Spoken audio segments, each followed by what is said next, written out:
Welcome to my exam दोस्तों। आप सभी लोगों का स्वागत है आपका अपने YouTube channel my exam point में।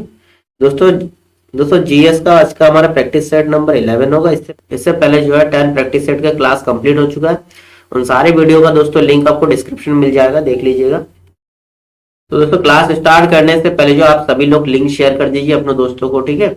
कुछ लोगों को जोड़िए क्लास में। ये दोस्तों प्रैक्टिस सेट आप लोगों के लिए बहुत ही इंपॉर्टेंट है, बिकॉज अभी जो न्यू पैटर्न है, न्यू पैटर्न के अकॉर्डिंग आपको टाइम मैनेजमेंट प्लस आपके क्वेश्चन का पैटर्न ये एनालाइज करना इंपॉर्टेंट है आपके लिए, ठीक है। तो प्रैक्टिस सेट डेली घर बैठे लगाइए और आपको जो है हमारे चैनल पे तो कंटिन्यू जीएस के, रीजनिंग के, हिंदी के चारों सब्जेक्ट के क्लासेस मिल रहा है, ठीक है। तो क्लास डेली ज्वाइन करिए। तो चलिए क्वेश्चन देखते हैं। आज का हमारा जो पहला क्वेश्चन है 21 नंबर क्वेश्चन क्या है, समुद्रगुप्त के दरबारी कवि कौन थे? बाणभट्ट, हरिसेन, चंद्रबरदाई, भागवती। बताइए आंसर क्या होगा दोस्तों। आप देखिए सभी लोग कमेंट करते रहिएगा, बिकॉज आप लोग जो ये प्रैक्टिस सेट है तो आप खुद एनालाइज कर सकते हो कि आपके 20 आउट ऑफ कितना मार्क्स बन रहे हैं, ठीक है। और क्लास के अंत में दोस्तों सभी लोग स्कोर जरूर कमेंट करिएगा, ठीक है। आप लोग कमेंट नहीं करते हो कि आप लोगों का स्कोर क्या बनाया, ठीक है। तो इसका आंसर क्या होगा, समुद्रगुप्त के दरबारी कवि कौन थे? तो आपका इसका आंसर क्या होगा, हरिसेन। ऑप्शन नंबर सेकंड जो आपका करेक्ट आंसर होगा 21 का। देखिए हरिसेन जो है चौथी शताब्दी के संस्कृत के कवि थे, संस्कृत के कवि थे। और इनके जो है प्रमुख उपलब्धि जो प्रयाग प्रस्ती शिलालेख जो है, इसमें जो है समुद्रगुप्त के वीरता के उल्लेख किया गया इसमें, ठीक है। समुद्रगुप्त के प्रमुख उपलब्धियों का उल्लेख प्रयाग प्रशस्ति में हरिसेन द्वारा किया गया था। देखिए इसी तरह आपके जो बाणभट्ट जी है, बाणभट्ट जी हर्षवर्धन के दरबारी कवि थे, हर्षवर्धन के दरबारी कवि थे।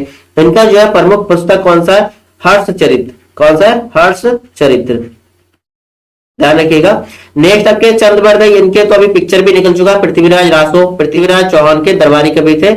इनका जो है प्रमुख बुक कौन सा है, पृथ्वीराज रासो, जिसमें पृथ्वीराज चौहान के वीरता व उनके प्रमुख उपलब्धि के बारे में लिखा है, ठीक है।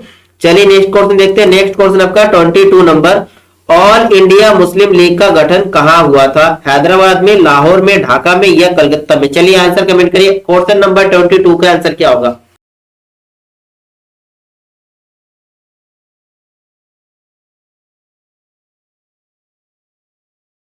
तो दोस्तों ऑल इंडिया मुस्लिम लीग का जो स्थापना जो है ढाका में हुआ था। कहा हुआ था?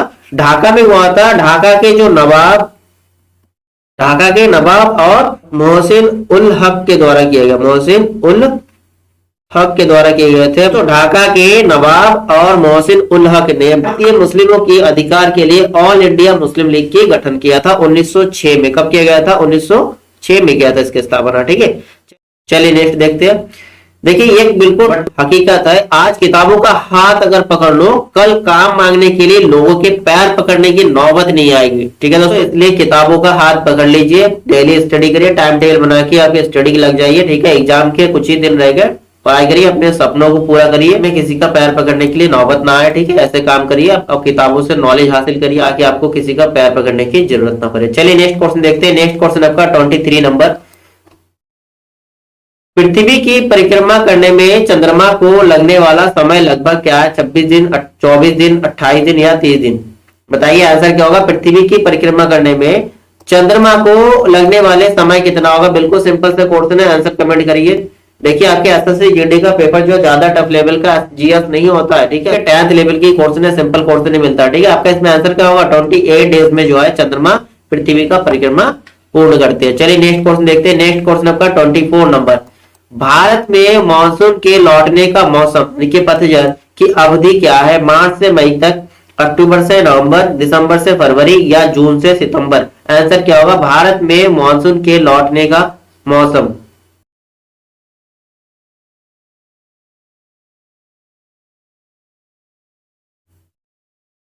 जी आंसर क्या होगा आपका?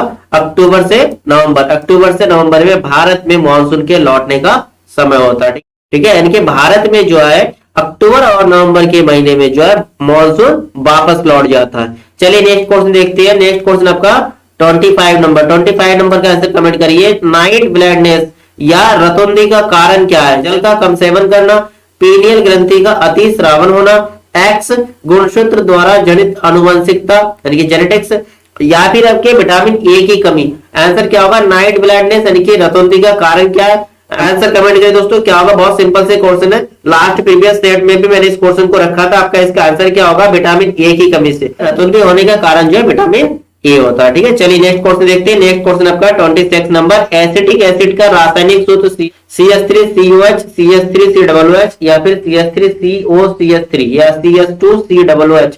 बताइए इसका आंसर क्या होगा दोस्तों। देखिए क्लास अगर अच्छा लग रहा है तो लाइक करिए, दोस्तों को शेयर भी कर दीजिए। देखिए दोस्तों सामान्य ज्ञान की बात करते हैं, इसका जो क्षेत्र है काफी ब्रॉड होता है, काफी ज्यादा होता है। इसमें आप जितना भी स्टडी कर लेंगे कम होगा, लेकिन अपने सिलेबस और पैटर्न को फॉलो करेंगे तो स्टडी का लिमिटेशन आ जाता है। ठीक है, तो इस हिसाब से स्टडी करिए। आप प्रैक्टिस सेट देखिए, देखिए इधर उधर का ज्यादा स्टडी करेंगे वो आपके आउट ऑफ सिलेबस होगा, इसलिए सिलेबस के अकॉर्डिंग स्टडी करेंगे तो आपका स्कोर अच्छा बनेगा। ठीक है, चलिए बताइए इसके आंसर क्या होगा। एसिटिक एसिड का रासायनिक सूत्र क्या होता है, CH3COOH। ठीक है, CH3COOH। इसको इसका दूसरा नाम क्या होता है, एथेनोइक एसिड। क्या होता है, एथेनोइक एसिड। एथेनोइक एसिड जो सिरके का मुख्यतः घटक होता है, सिरके का घटक होता है। ठीक है, कह रहे दोस्तों चलिए नेक्स्ट क्वेश्चन में। चलिए नेक्स्ट क्वेश्चन देखते हैं आपका। नेक्स्ट क्वेश्चन आपका 27 नंबर। 27 नंबर का आंसर कमेंट करिए। Sodium tetraborate, sodium tetraborate decahydrate का साधारण नाम क्या है, एप्सम सॉल्ट, जिप्सम बोरेक्स या गैलिना। आंसर कमेंट करिए। सोडियम टेट्राबोरेट डेकाहाइड्रेट का साधारण नाम, जिसका फार्मूला होता है Na2B4O7 और इंटू 10H2O, 10H2O। आपने 10 क्लास में बहुत स्टडी किया होगा। इसका क्या है दोस्तों, ये बोरेक्स का फार्मूला है ना। सोडियम टेट्राबोरेट डेकाहाइड्रेट का साधारण नाम क्या है, बोरेक्स है। ठीक है, क्लियर है। ऑप्शन नंबर जो है थर्ड आपका करेक्ट आंसर हो रहा है 27 का। चलिए नेक्स्ट क्वेश्चन देखते हैं। नेक्स्ट क्वेश्चन आपका 28 नंबर। कंप्यूटर विज्ञान में एएसपी का विस्तारित रूप इनकी फुल फॉर्म क्या है, सार सेवा प्रदाता, आवेदन सेवा प्रदाता, आवेदन संकेत प्रदाता या फिर सार सिंटेक्स प्रदाता। एएसपी का विस्तारित रूप, देखिए कंप्यूटर विज्ञान में एएसपी का विस्तारित रूप होता है सर्विस प्रोवाइडर। क्या है, सर्विस प्रोवाइडर। ध्यान रखिएगा, सर्विस प्रोवाइडर होता है।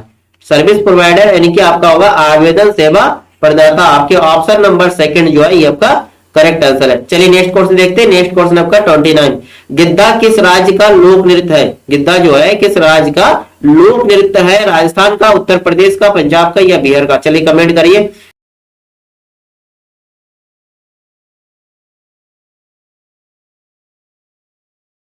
जैसे आपके राजधानी से संबंधित हो गया, लोक नृत्य से संबंधित होगा, इसका क्वेश्चन तो आपका बनता ही, हर एग्जाम में बनना है। ठीक है, और साइंस से रिलेटेड क्वेश्चन में सबसे ज्यादा बायो में ध्यान दीजिएगा। देखिए इसमें आपका आंसर क्या होगा, गिद्धा जो है किस राज्य का लोक नृत्य है, पंजाब का लोक नृत्य है। कहाँ का है दोस्तों, पंजाब का लोक नृत्य है। दोस्तों आपका आंसर हो गया 29 का ऑप्शन नंबर थर्ड। गिद्धा जो है भारत और पाकिस्तान के पंजाब क्षेत्र के महिलाओं का नृत्य। ठीक है, महिला प्रधान नृत्य है ये।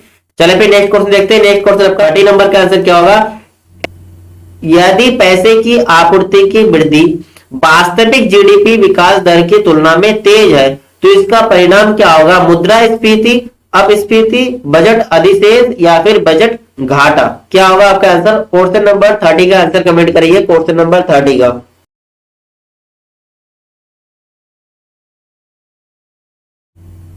देखिए पैसे की आपूर्ति में वृद्धि यानी कि आपके मुद्रा आपूर्ति में वृद्धि हुआ ना।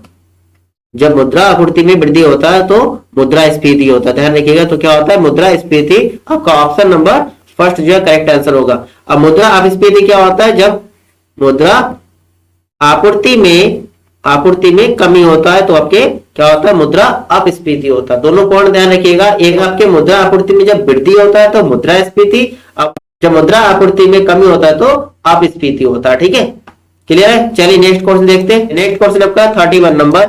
शैवाल पारिस्थितिकी तंत्र यानी कि इकोसिस्टम के निम्नलिखित में से किस स्तर में आता है, विघटन करने वाला, विनाशक करने वाला, उत्पादक या उपभोक्ता।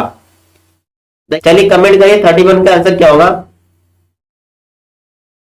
देखिए इकोसिस्टम की बात कर रहे हैं शैवाल के लिए, ये एक तरह का ऑटोट्रफ्स होता है यानी कि उत्पादक होता है। ठीक, शैवाल जो आपके ऑटोट्रफ्स है, ऑटोट्रफ्स में जो अपना भोजन स्वयं तैयार करता है उसे ऑटोट्रफ्स बोलेंगे ना। आकर्मणिक यौगिक के द्वारा अपना भोजन स्वयं तैयार करते हैं उसे हम ऑटोट्रफ्स बोलते हैं।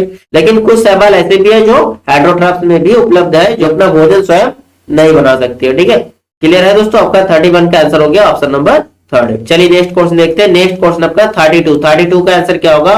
कौन सा उद्यान जो है बांग्लादेश के साथ भी अपनी सीमाओं को साझा करता है? सुंदरबन राष्ट्रीय उद्यान, काजीरंगा राष्ट्रीय उद्यान, कंचनजंगा राष्ट्रीय उद्यान, पन्ना राष्ट्रीय उद्यान। ठीक है, इसमें से कौन सा उद्यान जो है आपके बांग्लादेश के साथ अपनी सीमाओं को साझा करता है, बॉर्डर को साझा करता है? आंसर कमेंट करिए।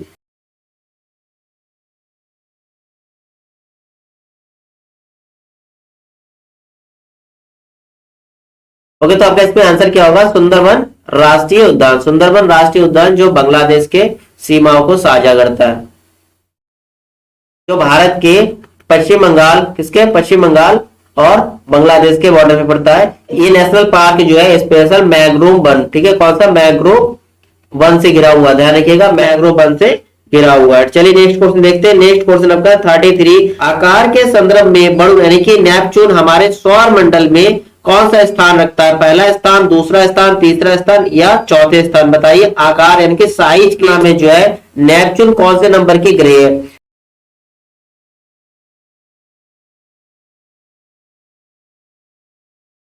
देखिए, साइज की बात करें, आकार की बात करें तो वरुण यानी कि नेपच्यून, नेपच्यून जो है सौर मंडल में चौथा स्थान रखता है। वरुण जो है चौथा स्थान रखता है। ये जो आकार है पृथ्वी के आकार का, पृथ्वी के आकार का अप्रोक्स 17 गुना, कितना गुना है दोस्तों? 17 गुना है, ध्यान रखिएगा, अप्रोक्स 17 गुना पृथ्वी के आकार का जो है 17 गुना नेपच्यून या वरुण है।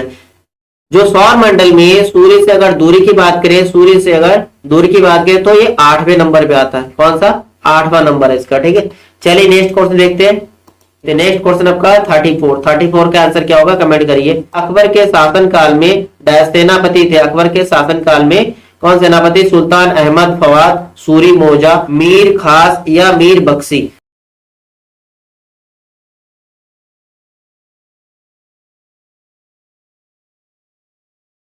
अकबर के शासन काल में जो सेनापति को मीर बख्शी थे, कौन थे? मीर बख्शी, ठीक है। चलिए नेक्स्ट क्वेश्चन देखते हैं। नेक्स्ट क्वेश्चन आपका 35, किसने गुरिल्ला युद्ध के तरीकों की शुरुआत की थी? बाबर ने, अकबर ने, शिवाजी ने या फिर बाजीराव पेशवा ने? आंसर कमेंट करिए। गुरिल्ला युद्ध की शुरुआत किसने किया था? देखिए, गुरिल्ला युद्ध की शुरुआत, इसके तरीके की शुरुआत जो है शिवाजी ने किया था, ठीक है, छत्रपति शिवाजी ने किया था गुरिल्ला युद्ध की शुरुआत। गुरिल्ला युद्ध क्या होता है? जो छापामार युद्ध जिसकी रणनीति है उसको गुरिल्ला युद्ध के नाम दिया गया। शिवाजी जो है सर्वप्रथम 1645 ईस्वी में, 1645 में जो मुगलों के साथ लड़ाई किए थे, तोरन का युद्ध, 1645 में तोरन का युद्ध किए थे। इस युद्ध में छापामार युद्ध किए थे, गुरिल्ला युद्ध किए थे, जिसमें शिवाजी को विजय प्राप्त हुई है, ठीक है। देखिए इसमें एक क्वेश्चन आता है, मराठा साम्राज्य की स्थापना कब हुआ? मराठा साम्राज्य की स्थापना कब हुआ? देखिए शिवाजी ने कई युद्ध में जो है नेतृत्व किए, लेकिन इसका मराठा साम्राज्य की बात करते हैं तो मराठा साम्राज्य की औपचारिक रूप से जो स्थापना की बात करते हैं तो 1674 ईस्वी में। ध्यान रखिएगा, अगर आपका क्वेश्चन आता है मराठा साम्राज्य की स्थापना कब हुई तो 1674 होगा आपका आंसर, 1674 ईस्वी में। शिवाजी के जन्म की बात करते हैं, शिवाजी का जन्म दोस्तों 1630 ईस्वी में हुआ था। कब हुआ था? 1630 ईस्वी। ओके दोस्तों, क्लियर है। चलिए नेक्स्ट क्वेश्चन देखते हैं। नेक्स्ट क्वेश्चन आपका 36 नंबर का आंसर क्या होगा? यूनिवर्सल मानक समय का आविष्कार किसने किया? एनरिको फॉर्मी ने, एडोल्फ गैस्टन यूजेफिक ने, या सैंडफोर्ड फ्लेमिंग ने, या फिर फोर्निरोन ने? किसने किया? यूनिवर्सल मानक समय यानी कि आपका जो टाइम जोन है, ठीक है, टाइम जोन का आविष्कार किसने किया? चलिए आंसर कमेंट करिए। यूनिवर्सल मानक समय जो टाइम जोन है इसकी आविष्कार किसने किया? तो आपका आंसर होगा सैंडफोर्ड फ्लेमिंग ने किया था। सैंडफोर्ड फ्लेमिंग ने यूनिवर्सल टाइम जोन का आविष्कार किया था, ठीक है। और दोस्तों यूनिवर्सल मानक समय है, ये कहां पर है दोस्तों बता सकते हो? ये जो है लंदन के शाही ग्रीनविच में है। कहा है? शाही ग्रीनविच में है। तभी इसका फुल फॉर्म क्या होता है? जीएमटी का, जीएमटी शॉर्ट में लिखा जाता है। इसका फुल फॉर्म क्या होता है? ग्रीनविच मीन टाइम या मेरिडियन टाइम बोला जाता है, मीन टाइम, ठीक है। जीएमटी का फुल फॉर्म आपका हो गया। अब अगर इंडिया की बात करें तो इंडिया में क्या होता है? आईएसटी। क्या होता है? आईएसटी यानी कि Indian standard time, standard time, ठीक है। चलिए नेक्स्ट क्वेश्चन देखते हैं। नेक्स्ट क्वेश्चन आपका 37 नंबर। डैश कहता है कि किसी जंक्शन में प्रवेश करने वाली कुल धारा उस जंक्शन को जोड़ने वाली कुल धारा के बराबर होती है। लेंज का नियम, हुक का नियम, ओम का नियम या किरचॉफ का प्रथम नियम।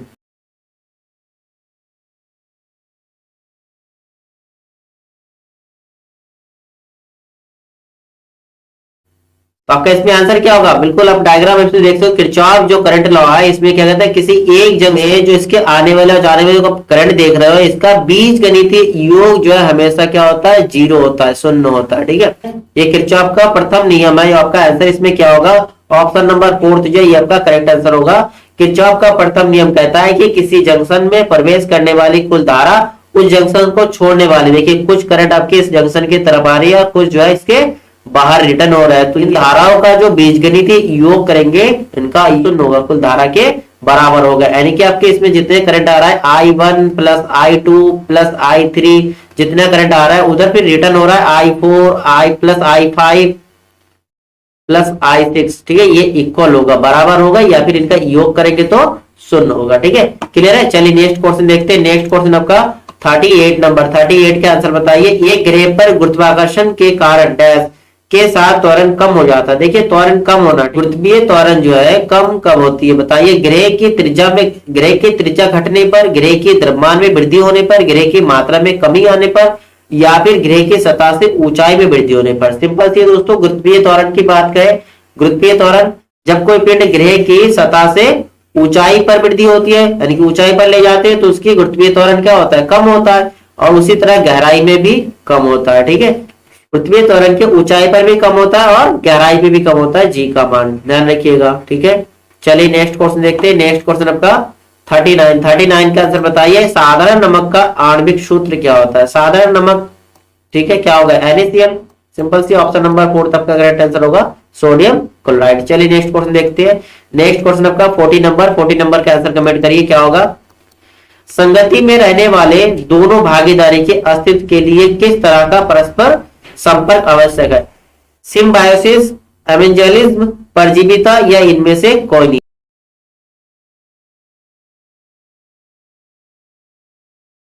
संगति में रहने वाले दोनों भागीदारों के अस्तित्व के लिए जो है सिम्बायोसिस क्या होता है? सिम्बायोसिस परस्पर संपर्क आवश्यक है, जिसको बोलते हैं सहजीवन। क्या कहा जाता है? सहजीवन। देखिए हिंदी वाले से बिल्कुल स्पष्ट है, सहजीवन। ठीक है, सिम्बायोसिस।